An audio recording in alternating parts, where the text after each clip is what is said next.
수많은 사람들이 인생에서 절대 출세하지 못하는 이유는 기회가 문을 두드릴 때 뒤뜰에 나가 네잎클로바를 찾기 때문이다. 사람들이 출세하기를 원하지만 출세하지 못하는 이유는 기회가 문을 두드릴 때 나가서 딴짓하고 있다는 거죠. 행복이 어디 있을까? 성공이 어디 있을까? 네잎클로바를 찾기 때문에 얻지 못한다. 누가 한 말이냐? 크라이슬러 자동차 창립자가 한 이야기입니다. 사람들은 성공하고 행복하기 위해 열심히 노력하지만 엉뚱한 곳에서 기회를 다 놓치는 경우가 많이 있습니다. 기회는 기다리는 사람에게 잡히지 않는 법이다. 우리는 기회를 기다리는 사람이 되기 전에 기회를 얻을 수 있는 실력을 갖춰야 한다. 안창호 선생이 한 말입니다. 성공과 축복의 기회가 와도 우리가 준비되어 있지 않으면, 깨어있지 못하고 실력을 갖추지 못하고 있으면 우리는 아무리 좋은 기회가 와도 우리는 그 기회를 놓치게 됩니다. 오늘 본문에 나오는 요아스 왕은 전쟁에서 승리할 수 있는 기회가 주어졌지만 준비되지 않았기 때문에 기회를 놓치는 그런 안타까운 장면을 연출하는 왕이 된 것을 볼 수가 있습니다. 엘리사가 세상을 이제 떠나게 될 때가 되었습니다. 그래서 이스라엘의 가장 큰 걱정은 가장 강대국인 아람 나라가 끊임없이 침범을 해서 쳐들어오는데, 그런 위기 상황에서 그래도 엘리사 능력 있는 선지자 때문에 그런 위기를 잘 극복하고 간신히 살아가고 있는데, 이제 그 엘리사가 병이 들어서 세상을 떠날 때가 됐기 때문에 당시 이스라엘의 왕이었던 요아스는 큰 근심이 생겼습니다. 그래서 엘리사를 찾아와 눈물을 흘리면서 내 아버지여, 내 아버지여, 이스라엘의 병거와 마병이여, 그렇게 탄식을 하며 눈물을 흘립니다. 이는 엘리사의 존재감이, 그 능력이 얼마나 컸는지를 알 수 있는 고백입니다. 엘리사 한 사람의 능력이 마치 이스라엘의 병거, 마병과 같이 큰 역할을 감당했다는 거죠. 또한 엘리사가 섬기는 만군의 하나님의 능력이 그만큼 이스라엘을 지키는 위대한 능력이 되었다는 표현이기도 합니다. 엘리야가 하늘로 승천할 때 엘리사가 이런 고백을 했습니다. 내 아버지여, 내 아버지여, 이스라엘의 병거와 마병이여, 그렇게 외치면서 안타까워했는데, 그 엘리야의 제자인 엘리사 선지자도 바로 이스라엘의 병거와 마병의 역할을 한 그러한 사람인 것을 볼 수가 있습니다. 예후 왕가 시대의 최대의 난적은 아람이 계속해서 쳐들어온 겁니다. 그래서 7절에 보면 이스라엘의 군사력이 얼마나 무력해졌는가 하면 남은 병거가 10대밖에 안 돼요. 그리고 기병대가 50명밖에 남지 않은 아주 초라한 그런 군대를 가지고 있었습니다. 아람이 이스라엘 군대를 초토화시켜 버렸을 때 요아스 왕으로서는 더 이상 이스라엘을 지킬 전쟁을 할 능력이 없었습니다. 엘리사는 약 50년간 7명의 왕을 지나면서 이스라엘이 위기가 있을 때마다 하나님의 은혜와 능력으로 이스라엘을 지켰던 그런 선지자입니다. 근데 이스라엘은 위기가 왔을 때는 막 하나님 앞에 찾아왔지만 이제 위기가 지나고 평안한 삶이 됐을 때는 여전히 또 세속화로 우상 숭배에 빠져서 살았던 것을 볼 수가 있습니다. 하나님을 찾는 듯 하지만 조금만 평안하면 딴짓하고 우상 숭배를 하는 것이 이스라엘의 백성들의 모습이었습니다. 이러한 시국에 엘리사가 이제 죽게 됐다고 했을 때 요아스는 엘리사를 찾아왔습니다. 그래서 엘리사는 요아스에게 왕이여, 활을 가져와서 이제 동쪽 창문을 열어 활을 쏘십시오, 그렇게 명령을 합니다. 그러면서 설명하기를 당신이 이 쏘는 화살은 시리아를 이길 승리의 화살을 의미합니다. 그렇게 설명을 하고 쏘라고 해서 이제 명령대로 쐈습니다. 그랬더니 요아스가 화살을 짚고 땅을 치십시오. 그렇게 명령을 했더니 요아스가 땅 3번을 치고 중단을 했습니다. 그랬더니 엘리사가 화를 내면서 열왕기하 13장 19절에서 이렇게 말합니다. 왕께서 대6번 치셨으면 시리아 군을 진멸할 때까지 쳐부술 수 있었을 텐데 고작 3번입니까? 이제 왕께서는 겨우 3번만 시리아를 칠 수 있을 것입니다. 우리가 생각할 때 얼마나 안타까운 장면이에요. 선지자가 명령을 했으면, 그리고 앞에서 이 의미하는 바가 무엇인가를 힌트로 설명을 들었음에도 불구하고 적극적으로 치지 않고 3번만 땅을 친 그 결과 3번밖에 이기지 못한다는 소리를 듣게 됐습니다. 저는 이 말씀을 듣는 순간에 그런 생각을 했습니다. 능력 있는 엘리사가 여러 번 치십시오. 그래야 여러 번 이깁니다. 그렇게 말해줬으면 얼마나 좋았을까. 또 한편으로는 왜 엘리사가 그렇게 중요한 시점에서 이야기를 하는데 그 요아스 왕은 3번밖에 못 쳤을까? 나 같으면 그냥 그만 치라고 할 때까지 쳤을 텐데 왜 3번밖에 못 쳤을까? 그런 말씀을 가지고 묵상을 했습니다.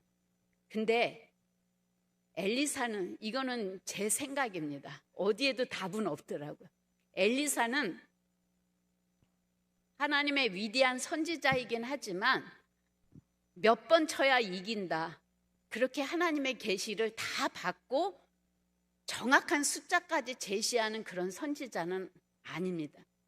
모든 능력 있는 선지자도 하나님의 감동이 있을 만큼만 일할 수 있기 때문에 엘리사는 이것이 막연하게 하나님이 전쟁에서 승리하게 하는 어떤 의미를 지닌 그런 행위라는 것은 알지만 몇 번 쳐야 된다든지 어떻게 쳐야 된다든지 그런 구체적인 계시는 받지 않았을 것 같다라는 생각도 하고, 또 하나님이 우리 인간을 다스리는 방법이 일거수일투족 우리가 어떻게 해야 될지를 구체적으로 청사진을 가지고 우리를 인도하지는 않는다는 거예요. 우리에게 자유의 의지를 주셔서 우리가 평소에 어떻게 선택하는지 그 선택의 결과에 따라 우리의 인생이 결정되고 살아가게 된다는 것을 성경을 통해서 유추해 봅니다. 그래서 어쨌든 간에 요아스가 3번만 친 거는 요아스가 가지고 있는 신앙의 결과입니다. 열왕기하 13장 1절에서부터 2절 잘 들어보시겠습니다.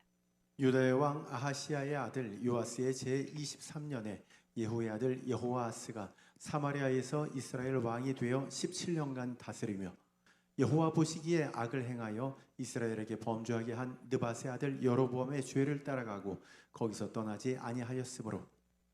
네, 열왕기하 13장 10절에서 11절 들어보시겠습니다. 유다의 왕 요아스의 제37년에 여호아스의 아들 요아스가 사마리아에서 이스라엘 왕이 되어 16년간 다스리며 여호와께서 보시기에 악을 행하여 이스라엘에게 번주하게 한 느밧의 아들 여로보암의 모든 죄에서 떠나지 아니하고 그 가운데 행하였더라. 아버지 여호아스나 그 아들 요아스나 모두 자신들이 위기에 처했을 때는 하나님을 찾았지만 평화가 왔을 때는 다시 우상숭배 길로 빠져들고 하나님 보시기에 악을 행했던 왕들입니다. 이것은 그들이 하나님을 섬기는 일에 있어서 얼마나 소극적이고 자기의 안위에만 관심이 있는 신앙생활을 했는지를 보여줍니다. 오늘 요아스가 기회가 왔을 때 평소에 하나님과의 관계를 잘 맺고 영적인 훈련이 잘 돼 있었다면 그 기회를 놓치지 않았을 겁니다. 그러나 이들은 하나님 보시기에 악한 행위를 하는 신앙인 같지만 진정한 신앙의 모습을 갖추고 있지 못했기 때문에 하나님께서 주신 기회도 놓치는 결과를 갖게 됐습니다. 성경은 우리에게 믿음의 눈을 가지고 삶의 적극적인 태도를 가질 것을 요구하고 있습니다. 마태복음 7장 7절에서부터 8절 우리 다 같이 함께 읽겠습니다. 구하라 그리하면 너에게 주실 것이요 찾으라 그리하면 찾아낼 것이요 문을 두드리라 그리하면 너에게 열릴 것이니 구하는 이마다 받을 것이요 찾는 이는 찾아낼 것이요 두드리는 이에게는 열릴 것이니라. 구하고 안 되면 찾고 찾아도 안 되면 두드리고 여러분의 삶의 문제를 가지고 얼마나 구하고 찾고 두드리는 열정을 가진 믿음 생활을 하고 있는지 여러분 자신을 한번 돌아보시기 바랍니다. 누가복음 18장 2절에서부터 7절까지 보면 불의한 재판관 이야기가 나옵니다. 한 여인이 불의한 재판관을 찾아와서 자기의 억울함을 하소연합니다. 근데 들어주지 않으니까 계속해서 쫓아다니면서 자기의 그 억울함을 풀어달라고 할 때 이 불의한 재판관이 귀찮아서라도 나를 괴롭게 하는 그것 때문이라도 내가 원한을 풀어줘야 되겠다. 그러면서 하시는 말씀이 하물며 하나님께서 택하신 자들의 원한을 풀어주지 아니하겠느냐 이렇게 말씀을 합니다. 그러면서 8절에서 그러나 인자가 올 때에 세상에서 믿음을 보겠느냐 그렇게 말씀합니다. 오늘 나의 삶에 힘들고 어려운 문제를 하나님 앞에 가서 이거 해결해 주세요. 이거 해결해 주지 않으면 나 여기서 안 갈 겁니다.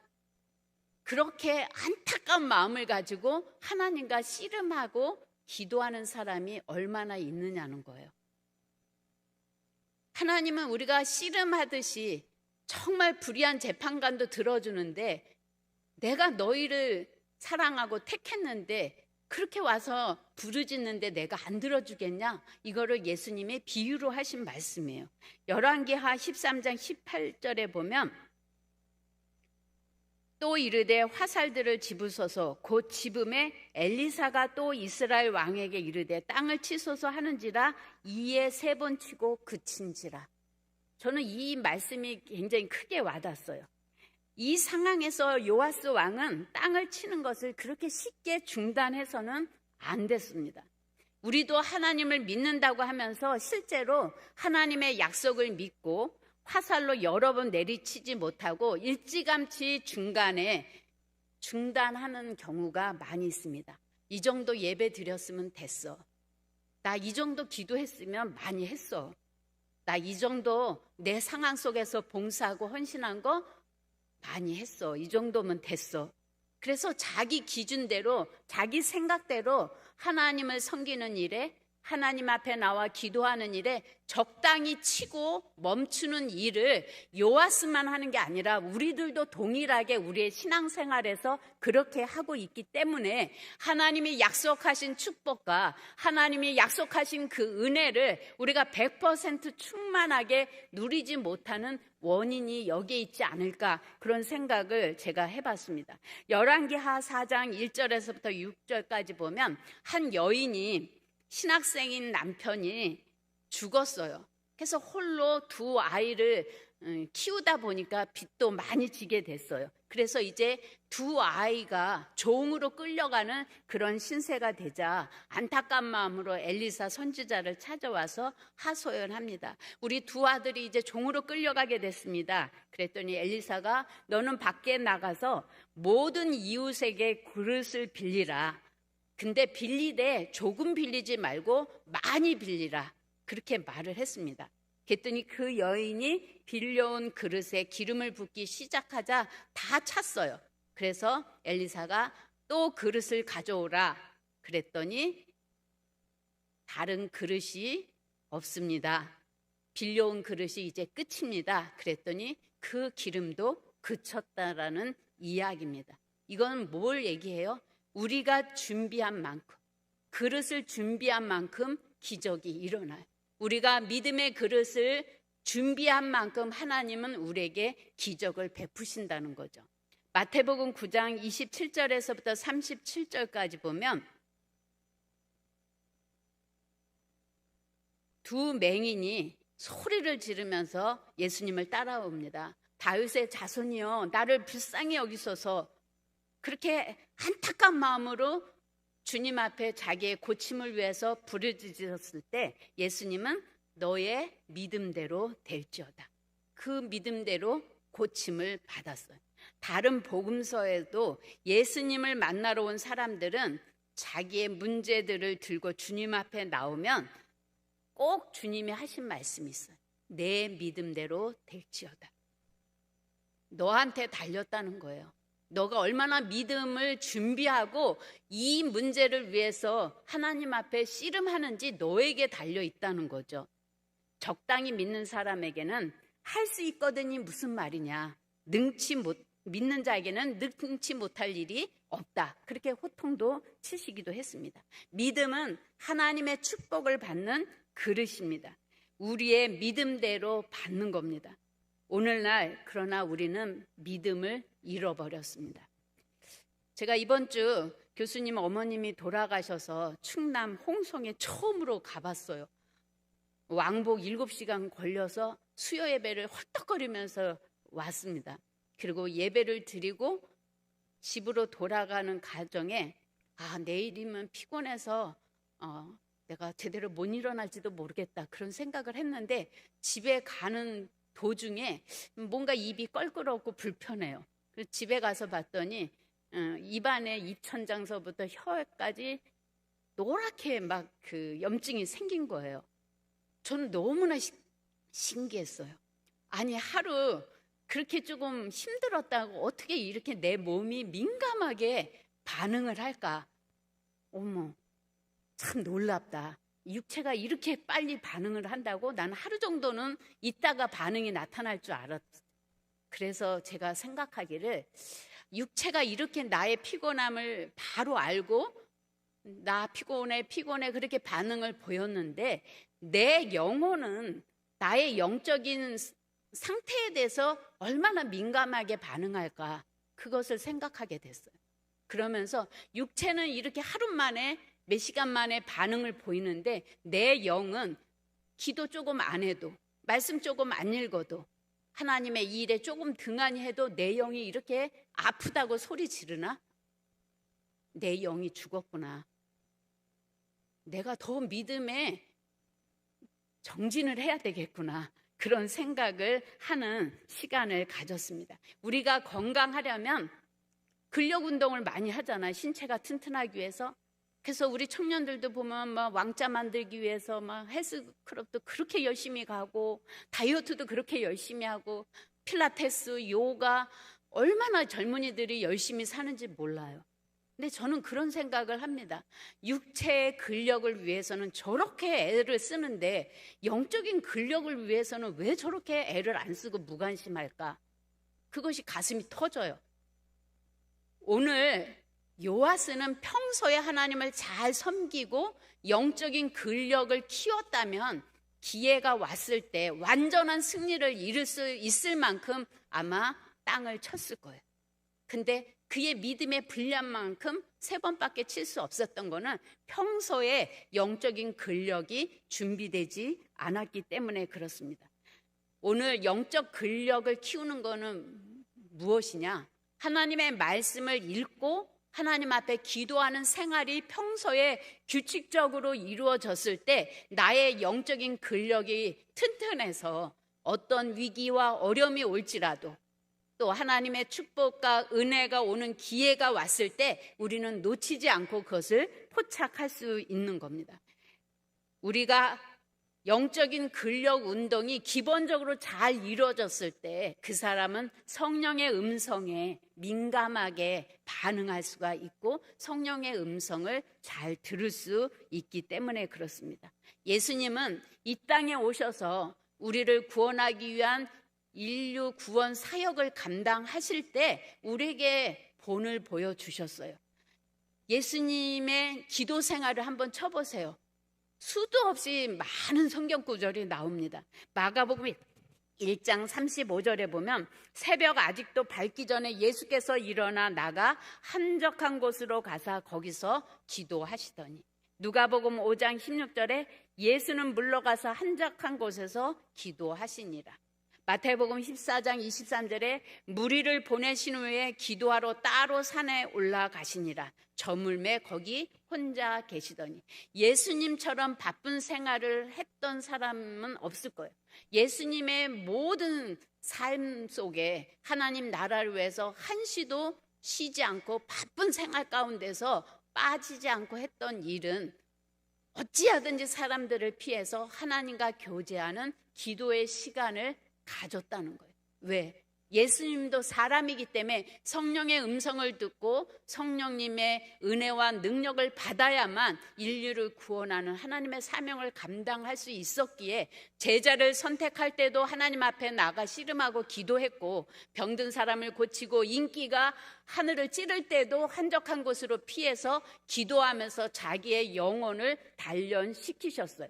그리고 마태복음 26장 39절에서부터 44절까지 보면 드디어 인류를 구원하기 위해서 십자가를 져야 되는 그 상황이 도래했을 때도 예수님은 기도하셨다는 거예요. 어떻게 기도했어요? 3번이나 하나님의 뜻을 확인하기 위해서 기도했습니다. 인류 구원의 방법이 이 방법밖에 없습니까? 내가 십자가에 못 박혀 돌아가는 거에 너무 힘들고 고통스러우니 이거 말고 딴 방법 없어요? 기도하고 또 기도하고 또 기도하고 3번이나 기도하면서 다른 방법이 없음을 알았을 때 내 뜻대로 마옵시고 아버지의 뜻대로 하옵소서 하는 위대한 선택을 할 수 있었던 거죠. 그리고 묵묵히 십자가에서 다 이루었다 선포하는 그러한 아름다운 사역을 마감한 것을 볼 수가 있습니다. 반면에 예수님의 제자들은 예수님이 마태복음 26장 38절에 보면 내 마음이 매우 고민하여 죽게 되었으니 너희는 여기 머물러 나와 함께 깨어 있으라. 마태복음 26장 40절에서 41절 보면 제자들에게 오사 그 자는 것을 보시고 베드로에게 말씀하시되 너희가 나와 함께 1시간도 이렇게 깨어 있을 수 없더냐. 시험에 들지 않게 깨어 기도하라. 마음에는 원이로되 육신이 약하도다. 예수님은 계속해서 깨어 있으라고, 깨어 기도하라고, 시험에 들지 않도록 기도하라고 그렇게 당부했지만 이들은 영적 근력 운동이 키워지지 않았기 때문에 때를 분별하지 못했어요. 그래서 그들은 계속해서 잠에 빠져 있었던 거죠. 그 결과가 어떻게 나타나요? 그의 삶의 자리에서 예수님 십자가의 사역을 이루기 위해서 그 구원의 역사를 이루어가는 여정 속에서 방관자가 될 수밖에 없었어요. 예수님을 모른다고 비윤할 수밖에 없었어요. 예수님을 자기 생각대로 팔아넘기는 그 길을 갈 수밖에 없었어요. 하나님 앞에 깨어 기도하고 영적 근력을 키워서 하나님의 음성을 듣고 성령의 인도함을 받은 예수님은 그것이 죽음의 길이라 할지라도 그 사역을 완전히 이룰 수 있었어요. 그러나 영적 근력 운동을 키우는데 게을러서 잠만 잤던 제자들은 예수님의 그 귀한 사역에 함께 동참하지 못하고 오히려 예수님의 발목을 잡는 방관자와 팔아먹는 자와 부인자가 되는 삶을 살 수밖에 없었다는 거죠. 여러분이 볼 때 얼마나 한심한 제자들의 모습이에요. 이들은 왜 이렇게 예수님의 그 구원의 사역에 그렇게 많은 기적과 이적을 받고 그렇게 많은 가르침을 받았음에도 불구하고 왜 예수님의 사역에 힘있게 동참하지 못했을까? 그들은 나태함 때문에 그래요. 영적 근력이 없기 때문에 영적인 나태함에 빠진 것을 볼 수가 있습니다. 우리가 나태함에 빠질 때 나라가 망합니다. 우리가 나태함에 빠질 때 교회가 망합니다. 여러분이 나태함에 빠질 때 여러분의 인생이 망치게 됩니다. 그것을 우리가 자각해야 됩니다. 또한 그들이 함께 동참하지 못한 이유는 예수님의 고민이 자신의 고민이 되지 못했습니다. 예수님의 삶의 목적이 자신의 삶의 목적과 달랐습니다. 오늘 교회가 부흥하자, 교회가 기도하자, 다음 세대를 세우자 수없이 외쳐도 나의 기도 제목과 상관이 없어요. 내가 이 세상에서 살아가는 데만 급급하지 교회의 아픔이 무엇인지, 교회가 꿈꾸는 비전이 무엇인지, 하나님이 나를 부르신 그 사명이 무엇인지에 대해서는 관심이 없는 이유는 우리가 영적 나태함에 빠졌기 때문에 그렇습니다. 예수님의 제자들이 진정으로 거듭난 제자의 모습을 보인 때는 바로 예수님이 죽으시고 부활 승천하셔서 약속하신 성령을 받은 그 이후에는 하나님의 뜻이 자신의 뜻이 되었고 자신이 가는 길이 곧 하나님의 복음을 위한 길로 바뀌어진 것을 볼 수가 있습니다. 그들은 더 이상 누가 더 높으냐 경쟁하지 않았습니다. 자신의 안위를 위해서 뒤로 물러가지 않았습니다. 주님이 부탁하신 그 사명을 감당하기 위해서 목숨을 아까워하지 않는 그 길을 걸어갔습니다. 그 이유는 바로 그들이 성령 하나님을 만나고 그들의 영적 근력이 탄탄해졌기 때문에 올바른 선택을 할 수 있었고 하나님의 뜻에 맞는 인생을 살아갈 수가 있었습니다. 이스라엘 백성들이 신명기 6장에 보면 자녀들에게 가르쳐야 될 세마에 대해서 이야기합니다. 하나님이 어떤 하나님이냐, 너희를 구원한 그 하나님을 너희는 마음을 다하고 뜻을 다하고 성품을 다해서 하나님을 사랑하라, 이것을 자자손손 가르쳐라, 그렇게 이야기했습니다. 그 이유는 과거의 스토리로 남는 게 아니라 오늘도 여전히 동일하게 우리를 구원하시고 돌보고 계시다는 사실을 잊지 않고 오늘 나의 처한 상황 속에서 막다른 골목 같은 그 속에서 그 하나님을 기억해내고 그 하나님에 대한 믿음을 가지고 이겨나가게 하기 위해서 이 말씀을 가르치라고 이야기를 했습니다. 오늘 본문에 나오는 요아스 왕이 몇 번만 더 쳤으면 그렇게 이스라엘을 괴롭히던 아람 나라를 완전히 멸망시킬 수 있는 그런 승리를 얻을 수 있음에도 불구하고 준비되지 않아서 적극적이지 않은 그의 태도로 인해서 그 다음에 계속해서 3번만 이기고 침범을 받아서 고통을 겪는 역사를 만들어 갔습니다. 오늘 우리의 삶이 메마르고 공고한 이유는 우리가 주님을 찾고 구하되 적당히 구하고 찾기 때문에 그렇습니다. 적당히 기도하고 적당히 예배드리고 적당히 순종하는 그 삶을 우리가 돌이키지 않으면 하나님께서 우리에게 허락하신 사명의 길에 동참할 수도 없고 하나님이 주신 은혜와 축복을 100% 충만하게 누리는 삶을 살지 못하게 됩니다. 이 시간 우리의 마음이 새롭게 되기를 원합니다. 주님을 부르되 한두 번 하다가 그치지 않기를 바랍니다. 나의 삶의 문제를 가지고 하나님 앞에 나와서 기도하다가 응답이 없네, 힘들어, 그렇게 포기하지 않기를 바랍니다. 주님이 주실 때까지, 주님이 응답하실 때까지 사모하면서 하나님 앞에 끈질기게 기도하는 여러분이 되시기를 바랍니다. 아쉬울 때만 하나님을 찾는 신앙이 아니라 항상 성령의 음성을 듣고 기도하며 나갈 때 하나님의 큰 기적과 축복을 얻게 됩니다. 시편 81편 10절에서부터 12절 우리 다 함께 읽겠습니다. 시작. 나는 너를 애굽 땅에서 인도하여 낸 여호와 내 하나님이니 내 입을 크게 열라 내가 채우리라 하였으나 내 백성이 내 소리를 듣지 아니하며 이스라엘이 나를 원하지 아니하였도다. 그러므로 내가 그의 마음을 완악한 대로 버려두어 그의 임의대로 행하게 하였도다. 우리의 기도를 들으시는 하나님은 어떤 분이세요? 이스라엘 백성을 애굽에서 인도하여 낸 여호와 하나님이라, 전능한 하나님이라 말씀하십니다. 그 하나님은 없는 것이 없고 못할 것이 없는 전능하신 하나님이에요. 그분이 내 입을 크게 벌려라, 내가 채워줄 테니 입을 크게 벌려라, 그렇게 말씀해도 내 백성이 내 소리를 듣지 아니하고 나를 원하지 아니해서 그냥 임의대로 내버려 뒀다. 그러한 말씀입니다. 조지 밀러 고아원을 세우고 고아의 아버지라고 하는 조지 밀러가 $1도 없을 때 이 말씀을 듣고 내 입을 크게 벌리라 내가 채우리라.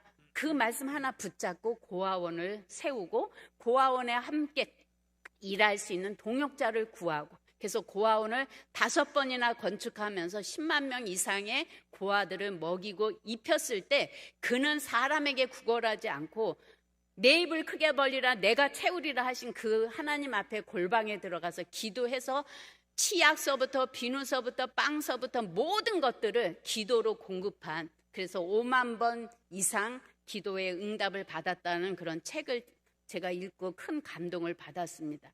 오늘 하나님께서 여러분에게도 내 입을 크게 벌려라 내가 채우리라 그렇게 말씀하는데, 여러분은 또 그렇대. 그리고 또 집에 가서 여러분의 수고와 노력으로 여러분의 방법대로 적당히 신앙생활 하면서 살아갑니다.